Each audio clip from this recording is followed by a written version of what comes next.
Hola de nuevo a todos.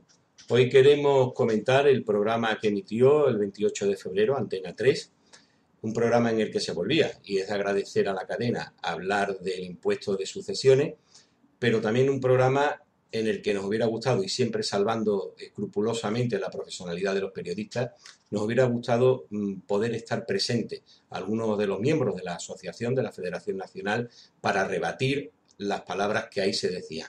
Solamente se pudo escuchar, y es de agradecer a las familias afectadas que daban un testimonio real del drama por el que están pasando, pero había una serie de señores técnicos, entre comillas, que estaban por la labor de apoyar el impuesto y nadie les respondía. Evidentemente faltaba en el plató la otra parte, el otro plato de la balanza. Creemos que es de justicia que cuando se transmite un mensaje a la ciudadanía, que es quien en última instancia tiene que tomar conciencia y tiene que tomar su decisión propia, pues puede hacerse con los argumentos de una y otra parte y que después el ciudadano pues saque las conclusiones pertinentes. No vamos a extendernos mucho, vamos a poner unos cortos con algunas de las flores que nos delitaron ese día y la respuesta que creemos se le puede dar. Después, como decimos, que cada cual saque las conclusiones. Os pedimos disculpas adelantadas por la calidad del vídeo.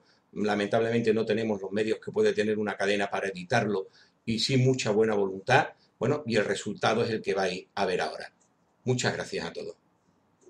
Vamos a hablar del impuesto de sucesiones. Andalucía se ha pasado de ser la comunidad autónoma que tenía el impuesto de sucesiones más alto a convertirse ahora en todo lo contrario, casi un paraíso. Lo pagarían los millonarios por encima de 1 millón de euros. Se acabó la historia, fin de la historia. Andalucía, y lamentablemente para los andaluces, está muy lejos de ser un paraíso fiscal. Y lo que es aún peor, como decía la señora presidenta, se acabó la historia, fin de la historia, con la prepotencia habitual a la que nos tiene acostumbrados. No, señora presidenta, la historia no se acabará en tanto no se haga justicia. Para empezar, lo que usted ha hecho es un parche temporal.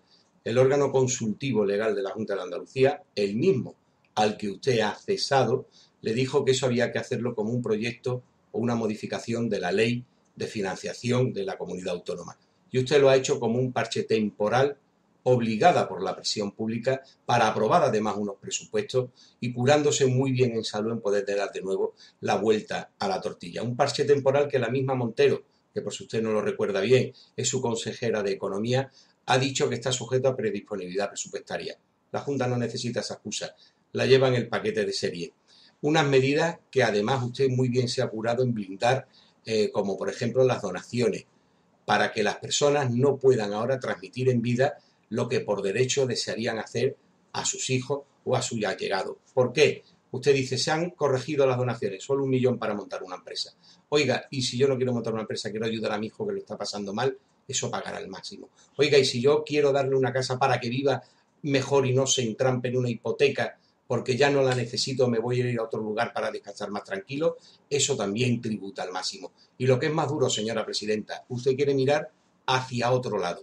Usted quiere dejar en la estacada a las miles de familias andaluzas que están materialmente arruinadas y haciendo caso omiso a las leyes que le hemos pedido que arbitre, en tanto inclusive muchos de los tribunales, los que están ya las causas abiertas, no se pronuncien. A usted eso le da igual. Usted simplemente lo que trata es de poner un parche, un paño de agua caliente y mañana un nuevo rumbo político, una nueva excusa o simplemente una nueva coalición con quien vaya usted a saber, volveremos al punto de salida. No engañe usted, señora presidenta.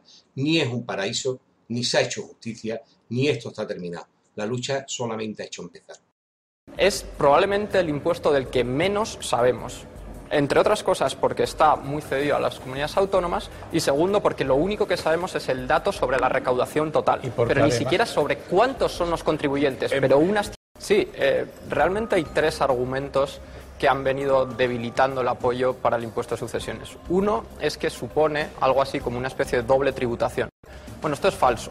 Realmente lo que tributa ahí es el aumento de capacidad económica que experiencia la persona que recibe el impuesto. Eso sería tanto como decir que el IVA es una doble tributación porque tú has pagado IRPF por tu salario y luego en el IVA te están cobrando de nuevo por una misma fuente de ingresos. Señor Borja, tengo entendido que es usted profesor en la Universidad de Madrid. Por el bien de sus alumnos y por su buena formación, espero que cuando le explique este tema les dé usted ambas caras de la moneda para que puedan sacar ellos sus conclusiones. Está usted hablando y cree que nos ha descubierto el cielo de que los inmuebles no pagan, que pagan las personas. Eso cae de cajón, cae por su propio peso. Pero usted además está tratando de mezclar el IRPF, que es lo que ganamos como sueldo, con el IVA, mire usted, y con el impuesto de sucesiones, por supuesto. Mire usted, cuando usted va a comprar algo y va a pagar el IVA, usted es dueño de comprarlo o no, en función de la capacidad económica que tenga ese momento. El impuesto de sucesiones, una vez que se genera, da igual que el heredero tenga dinero para afrontar esa deuda. Le da lo mismo a la comunidad autónoma, le da lo mismo al Estado.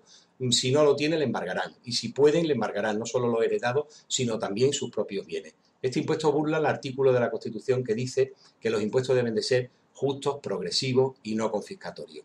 Pues muy bien, más confiscatorio que el que te quiten lo que por derecho te pertenece, con independencia de que tú no puedas pagar lo que te pidan, porque recuerde usted que además los bienes quedan todos inmovilizados, ni siquiera puedes efectuar la venta. No trate usted de distorsionar la realidad, señor Borja. El segundo motivo que se ha venido arguyendo y que también es muy discutible es que ha aumentado el número de renuncias, ¿verdad? El caso de Clavelina y... Sí. Bueno, en realidad en 2007 teníamos prácticamente el 33% de renuncias y el tributo era todavía más alto. Es decir, en los últimos años el número de renuncias ha venido aumentando, pero no como consecuencia del impuesto. ¿Ah, no? ¿Y a qué porque se ya debe? existía en 2007. Se debe simplemente a que en muchos casos es inmueble, porque en realidad de lo que estamos aquí hablando es de heredar un piso. Sí, una casa. Sí, exacto. Tiene una carga, que es la hipoteca, y el valor del inmueble ha caído. Luego, en muchos casos, lo que ocurre es que el gravamen que tiene la casa, es decir, la hipoteca, como consecuencia de la crisis es mayor que el valor ahora de mercado de esa vivienda. Yo, si me lo permite, señor Borja, le voy a actualizar a usted esos datos. Y además se los voy a actualizar extrayéndolos de un programa a nivel nacional de la cadena COPE del 22 de febrero. En ese programa se aportaban las cifras del Colegio Oficial del Notariado. Pues bien, esta cifra desmiente lo que usted está diciendo. Así de simple y así de llano. Usted ha dicho que en el 2007, curiosamente el año de comienzo de la crisis, las renuncias eran de un 33%. Pues bien, el dato oficial parece ser es del 3,4%. Hay diferencia, ¿verdad? Bien, si además veíamos la progresión simplemente sobre el año anterior de las renuncias, habían aumentado en un 10,5%. Para ponerlo en número, en el último semestre del año anterior, de 207.803 herencias, se tuvieron que renunciar a 21.834. Es decir, el Estado, la Administración, expolió a más o a casi 22.000 ciudadanos. Pero esa progresión, además de seguir así, nos daría como resultado que en este año podrían dispararse por encima de las 40.000 renuncias. Un dato también del Colegio del Notariado es que solo en Andalucía, fíjese, solo en Andalucía, desde el inicio de la crisis, ahora las renuncias aumentaron un 420%. Y según esos mismos datos, en Andalucía, la asociación de la que le estoy hablando, la media está en el 18%. Pero fíjense, esa es la media andaluza. Si nos vamos a la región más castigada económicamente dentro de Andalucía, Cádiz, esa media se dispara al 27%. ¿No será, señor Borja, que donde no hay dinero, y Andalucía estamos hablando que está en el umbral de pobreza del 34%, donde no hay dinero, donde las familias lo están pasando peor y donde las herencias podrían significar vivir un poco mejor, el Estado, la Administración, se las expolia, se las roba y le hace renunciar a lo único y muchas veces el último recurso que les quedaba para poder salir de la crisis? Plantéaselo, señor Borja, plantéselo. Aquí hay varias cosas. Primero, ¿de qué porcentaje estamos hablando? Bueno, en realidad las renuncias no implican, y esto es constante desde 2005, más del 10% del total de los casos. Es decir, el 90% de la gente considera que heredar es una buena cosa. Y no lo digo yo, lo dicen las estadísticas. Y segundo, y es importante que la gente lo sepa, existen dos modalidades para aceptar una herencia. Una que en derecho llamamos la aceptación simple, pura y simple, y la segunda, y esto es lo importante, que es la aceptación a beneficio de inventario. En el primer caso, en el caso de la aceptación pura y simple, tú puedes tener que responder de las cargas de la herencia, de la famosa hipoteca, con tus propios bienes. Pero si se acepta a beneficio de inventario, solo respondes con los bienes incluidos en la herencia. Dicho en términos futbolísticos, aceptada de esta forma, beneficio de inventario, tú solo empatas o ganas. No hay ningún ninguna posibilidad de que tú pierdas como consecuencia de aceptar una herencia. Señor Borja, lo suyo me empieza a ser preocupante, debería hacérselo ver, por favor. Porque usted, persona, profesor universitario, persona titulada, salvo que haya algún interés que desconocemos, se está contradiciendo. Hace un rato nos decía que las renuncias ya en el 2007 estaban en el 33, ¿se acuerda? Porque le interesaba decir que habían existido, cuando la realidad es que apenas superaban el 3%. Pero es que ahora que le interesa que el dato sea otro, nos dice que las renuncias están en el 10. ¿En qué quedamos, señor Borja? En el 33, en un año, han disminuido, resulta que con la crisis ahora hay menos que antes y es el 10. Habría que preguntarse por qué da usted esos números, pero todavía vamos a ir más lejos. Está usted haciendo símiles futbolísticos. O sea, se permite usted el lujo de jugar con el dolor de miles de familias. Eso es tremendo. Y además le da un consejo, que lo acepten a beneficio de inventario, porque como ha dicho, que o se empata o se gana. No, señor Borja, el beneficio de inventario es aceptar la herencia para ver si de alguna forma puedes pagarla. Ese es el beneficio de inventario, no es otra. Y si no puedes pagarla, te la roban. Y será la administración local autonómica la que se la quede. Dígame usted dónde está el empate. Hablaba usted también del 90% que puedan pagar, que no le coincide la cifra tampoco, evidentemente. Están contentos, naturalmente, después de sufrir, de pasar por el quinario, de entramparte, de hacer lo imposible para que no te lo quiten. Si te logras quedar con una parte, por pequeña que fuera, estarías contento. Pero eso no significa en absoluto que se haya ganado, señor Borja. Aquí quien gana es la administración autonómica. Aquí quien gana es la administración nacional, que es el árbitro del partido. Y si acaso algunos liniers como usted, pues le pueden hacer también algo de juego. Desde un punto de vista meritocrático, a mí me parece que es un impuesto justo. Y segundo, que además los tipos a los que se grava esto no son muy grandes. De hecho, en un informe muy reciente establecen que más o menos el tipo medio que grava las sucesiones es del 7%. En España todavía en materia de herencias no todos somos iguales. En Asturias el tipo puede llegar a ser el 87,6%. Tras varios meses de continuas denuncias, por fin algo empieza a moverse. Dice usted que le parece un impuesto justo, así, y se queda tan ancho. ¿Un impuesto justo cuál es? Aquel que le da a los poderosos, que se supone que es para quien va dirigido, y a los verdaderamente ricos y pudientes, las herramientas SICAP, fondos financieros, sociedades instrumentales, para no pagar y que sin embargo se ceba contra el ahorro de la clase trabajadora, de la clase media que no se puede permitir acceder a esas herramientas por el alto coste que tiene. ¿Eso le parece un impuesto justo? Dice que es justo un impuesto meritocrático. Bonita palabra, meritocrático. Supongo que vendrá de méritos, ¿verdad? Pues probablemente. ¿Qué méritos han hecho los afectados, señor Borja? ¿Trabajar durante toda una vida? ¿Ahorrar pensando en un futuro mejor para sus hijos? ¿Pagar los impuestos y mantener a la sociedad? Eso sí son meritocráticos, señor Borja. Y perdone que le diga, no las personas que defienden lo que usted está defendiendo. Y ya por último, creo que ha dicho usted un tipo del 7%. Creo que es usted de derecho o algo así, ¿no? No de matemáticas, porque empezamos en las tablas bajas con tipos del 7 y subimos en algunos casos en las tablas, labores de parentesco de grado 3, 4, estamos hablando sobrino, tío, por si usted no está muy enterado, que pueden llegar y según el capital previo hasta el 85 y el 86%. ¿El tipo medio es el 7? Curioso, ¿verdad? Señor Borja, yo le rogaría que diese una información más veraz. Ojo, si queremos, básicamente el estado del bienestar hace tres cosas: educación, sanidad y pensiones. Si queremos financiar todo eso, y yo estoy bastante seguro de que todos, no podemos eliminar los impuestos. Ya estábamos echando en falta en esa tertulia uno de los datos más bonitos que siempre salen, y datos que además hemos rebatido ya innumerables veces: la educación, la sanidad y la necesidad del impuesto para pagar ambas cosas. Es un dato puro y duro demagógico, señor Borja, y lo grave es que usted lo sabe. Lo grave es que usted lo sabe.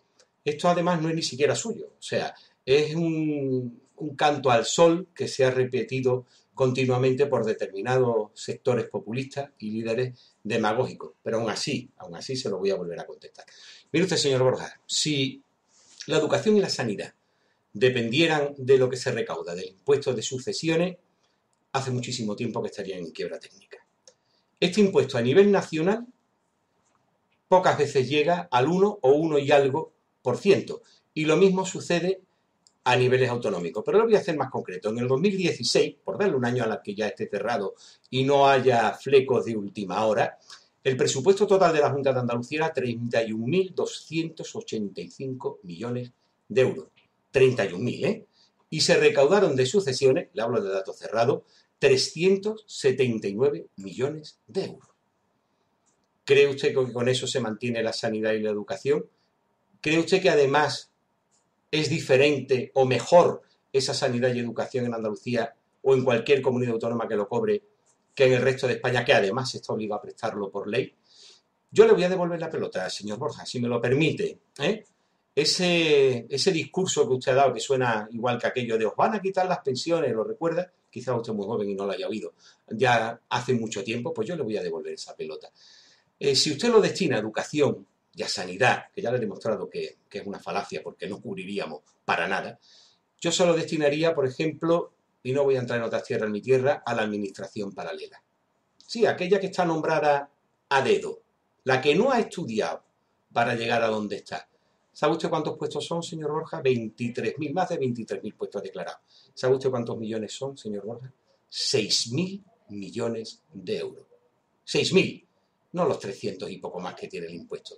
¿No cree usted que si las administraciones, aquellas que corresponda evidentemente, cumplieran con su obligación, recortaran donde tienen que recortar, por no hablar de corruptela y otras zarandajas similares, sobraría dinero para todo el mundo? Señor Borja, los argumentos populistas quedan muy bien, pero se desmontan con demasiada facilidad.